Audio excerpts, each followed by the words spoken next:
प्रतीक जी, बहुत अच्छा सवाल इस नौजवान ने रखा।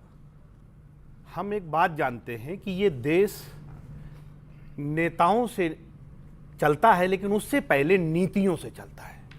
देश को नेताओं से ज्यादा सही नीतियों की जरूरत है, और सही नीतियों का नेतृत्व करने वाला आदमी को हम अच्छा नेता कहते हैं। एक बात, आप सब लोग हैं, आपके जीवन में क्या इस देश में गरीब और अमीर के बीच में दूरी घटी है क्या? अगर इस बीते 10 साल में हमने घटाई होगी तो हम आने वाले 20 साल में और घटाएंगे। क्या श्रम का सम्मान बढ़ा है? यह सवाल है मेरे आपसे। मानसिक श्रम और शारीरिक श्रम दो अलग तरीके के श्रम होते हैं। एक मानसिक श्रम करता है, एक शारीरिक श्रम करता है। दोनों के कीमत में कितना बड़ा भेद हो गया है। क्या इस भेद को रहते इस देश को विकसित राष्ट्र बनाया जा सकता है? मैं ये बेसिक सवाल कर रहा हूं। हम ऊपर बहस कर सकते हैं, लेकिन अगर हम बुनियाद में नहीं गए और हम विकसित देश की बात करते हैं, एक आदमी को करोड़ रुपए डेली कमाता है, एक को 23 रुपए। असमानता इतनी है। क्या हमने शिक्षा के ढांचे में कोई इतना बदलाव किया है? आप सब लोगों के संबंध गांव से हैं। क्या वहां पे ऐसी शिक्षा है जिसमें 20 साल के बाद जो बच्चा आज पैदा हुआ है वो विकसित भारत का नागरिक बन सके? क्या ऐसी स्वास्थ्य सेवाएं हमने विकसित कर ली है जहां पे हम ये कह सके कि हमारी जिंदगी सुरक्षित है, कोई भी दिक्कत होगी हम सरवाइव करेंगे, मेरा देश मेरे साथ है? हमने टैक्स का सिस्टम जो बनाया है, हम विकसित देशों के तर्ज पे इस देश के आम आदमी से टैक्स लिया जाता है। क्या सुविधाएं दी जा रही हैं वैसी? अगर ये ढांचा सही चल रहा है, ये सवालों के जवाब आपको ढूंढने हैं। अगर ये सवाल जवाब नहीं मिलेंगे तो देश कोई जादू की छड़ी से विकसित देश नहीं बनेगा। और अगर कोई झूठा सपना बेच रहा है तो निश्चित तौर पे आप लोगों की आंख पे पट्टी बांधने का काम किया जा रहा है। झूठी बातें, झूठे सपने से देश को विकसित नहीं बनाया जा सकता। जी, क्वेश्चन है आपका। मैं जा रहा था मलूक साहब के पास। जी, आपका नाम, खड़े हो जाए, अच्छा लगेगा। जी, मैं बीनू चौहान हूँ और सर मेरा क्वेश्चन आप ही से है। आपके जितने क्वेश्चंस थे वो सारे के सारे वैलिड क्वेश्चंस हैं, बट मेरा आपसे एक सवाल है कि जिस पार्टी के एक ही परिवार के 5 लोग सांसद हों, उसमें आप लोगों का क्या विजन है? सर, आप लोग कैसे देख रहे हैं कि अगर एक परिवार का 5 सांसद, समझ रहे हैं आप, बहुत बड़ी बात है, तो आप लोग क्या काम कर रहे हैं कि परिवारवाद कैसे खत्म करेंगे? विजन आपका कहाँ जा रहा है? मतलब आप मानती 2047 में एक बाधा यह भी है कि परिवारवाद से राजनीति को मुक्त होना चाहिए, लीडरशिप मुक्त होनी चाहिए। जी नहीं जी, नहीं, ठीक है, लेट हिम रिप्लाई। लेकिन सवाल आपने मूलभूत बने, वो नागर साहब आपके पास रहेंगे।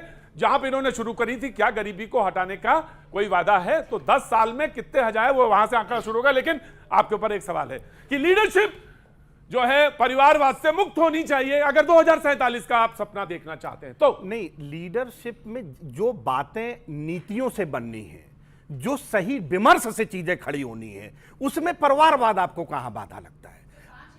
मैं ठीक है, वो बात आपका एक एंगल है, लेकिन जिन मुद्दों पे मैंने आपसे सवाल खड़े किए, क्या उन मुद्दों में परिवार की बाधा लगता है आपको? विजन बहुत ज्यादा जरूरी है। अगर एक ही परिवार के 5 लोगों का एक विजन है कि हमें सत्ता में आना है, जैसे भी आना है, तो वो विजन देश के लिए क्या कर रहा है? सर, आगे जाके वो 5 लोग 15 भी हो जाएंगे, 20 भी हो जाएंगे, तो क्या परिवार देश को चलाएगा या देश के लोग, देश की जनता और देश का जो विजन है आगे के लिए वो चलाएगा? देश की जनता ही देश को चलाएगी। उसी देश की जनता ने उन लोगों को चुन के भेजा है, और हम इस बात को करते हैं कि जो समाजवादियों के हम नेतृत्व करते हैं, हम उनके नुमाइंदा बन के खड़े हैं। पूंजी के विकेंद्रीकरण का नाम समाजवाद है, और समाजवादी दर्शन और समाजवादी विचार हमेशा इस देश को देता रहा है। हम उस मुद्दे पे मैंने आपको रखा कि जिन विचारों पे हम, चेहरे पे मुस्कान आ गई इनके। जी हाँ, क्या सवाल का जो मुझे मालूम है आप पूछेंगे क्या? जी बोलिए। मुझे मालूम है, मतलब just a minute, wait no, let him. बोला पूंजी के विकेंद्रीकरण का जो नाम है वो समाजवाद है, और सत्ता के एकत्रीकरण का नाम भी समाजवाद है। अब 42 लोग एक परिवार से थे एक समय में सत्ता में, तो दिन मारेगा भी थोड़े, तो 5 सांसद। ये डिबेट रोक रहा हूं क्योंकि ये असंतुलित है, संतुलित होने दीजिए, आरजेडी को आने दीजिए। जी, मैं इस बात से पूरी तरह इत्तेफाक रखता हूं कि लोकतंत्र में सभी समाज के लोगों को हिस्सेदारी बराबर मिलनी चाहिए, और समाजवादी पार्टी ने जाति जनगणना का मुद्दा इसीलिए लेके आए थे क्योंकि सब जातियों की संख्या पता चले, उनकी शिक्षा पता चले, उनके रोजगार पता चले। ये बात जो एक एक्सरे करने की समाज की जो एक योजना थी, हम ये चाहते थे कि इस देश को अगर विकसित राष्ट्र बनाना है तो किसके पास क्या है, क्या नहीं है, कहां से आएगा, कितनी परिस्थिति कैसी है, समाजवादी शुरू से इस बात को मांग करते रहे। हम ये चाहते हैं कि समाज का पूरा एक्सरे हो और सबको बराबर हिस्सेदारी मिले और वो पिछड़ों के बराबर है। राइट, सबको बराबर हिस्सेदारी मिले, यानी जातिगत जनगणना की बात पे वो धीरे से आगे। 2047 का सपना एक्सरे समाज का होता हुआ। यंगस्टर्स भी सवाल पूछे जी, पर क्विक नाम बताओ अपने बेटा। नमन शर्मा। कहां से आना हुआ?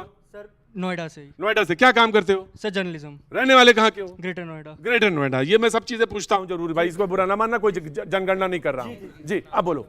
इनके बयान पे मैं कहना चाहता हूँ, राहुल गांधी ने समाजवादी पार्टी के जी मैं यही बताऊंगा क्योंकि अभी इंडिया लाइन्स है साथ में। क्योंकि इनके अखिलेश यादव जी ने संसद में कहा कि अभी तक जाति जनगणना नहीं हुई है, इसीलिए जो हमारे देश के युवा हैं, देश के लोग हैं, उनके साथ अन्याय हुआ है। लेकिन इन्हीं को मैं बता देना चाहता हूँ, 2004 में राहुल गांधी जी का एक बयान है जिसमें उन्होंने कहा कि हमारे देश में जाति के हिसाब से जनता को नहीं बांटना चाहिए, और आखिरी कास्ट सेंसस हमारा 1931 में हुआ है। तो इसका मतलब क्या मैं ये समझूं कि कांग्रेस के राज्य में हमारे साथ अन्याय हुआ है?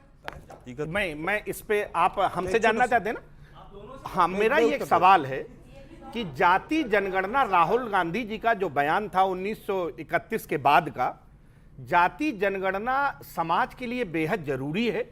राहुल जी का भी क्या है, आप एक कॉमन परसेप्शन में ये देश जातियों का है और जाति से बाहर यहां सम्मान और अपमान भी जाति के हिसाब से मिलता है समाज में। हम कोई बात किसी घाव पे, जख्म पे पर्दा डाल दें, उससे जख्म ठीक नहीं होता।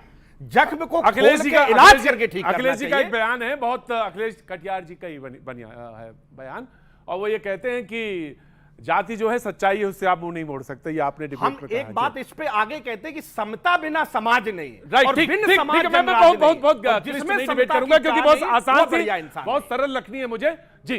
मलूक साहब, बगैर किसी को पूछे बगैर सबसे पहले देखिए, मैं ऑफ कोर्स आप बोल दिए। देखिए, जो अभी आलोक जी ने, कांग्रेस के प्रवक्ता जी ने कहा 370 नहीं हटा, तो मैं सीधा प्रश्न है, फिर 2 साल पूरे देश में हंगामा क्यों करा कि 370 क्यों हटाया गया? दूसरा, समाजवादी पार्टी के जो प्रवक्ता हैं उन्होंने भी कहा नेताओं से चलती है पर असलियत में नीतियां बननी चाहिए।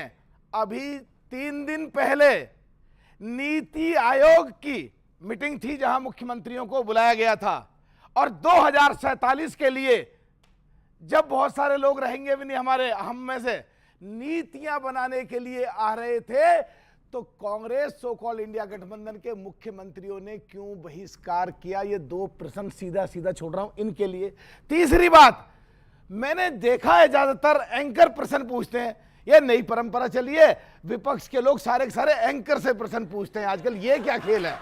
देखिए, भूमिका हमारी भी होगी, मैं इससे बच नहीं सकता। 2047 में भूमिका हम लोग की भी होगी, और हम अपना काम कैसे कर रहे थे? लास्ट बात, क्या बगैर नीति आयोग की मीटिंग में जाए बगैर, देश के लिए काम करे बगैर, देश की जनता के लिए काम करे बगैर, एक नए भारत का निर्माण या एक शक्तिशाली भारत का निर्माण बगैर नीति आयोग के क्या कर सकते हैं?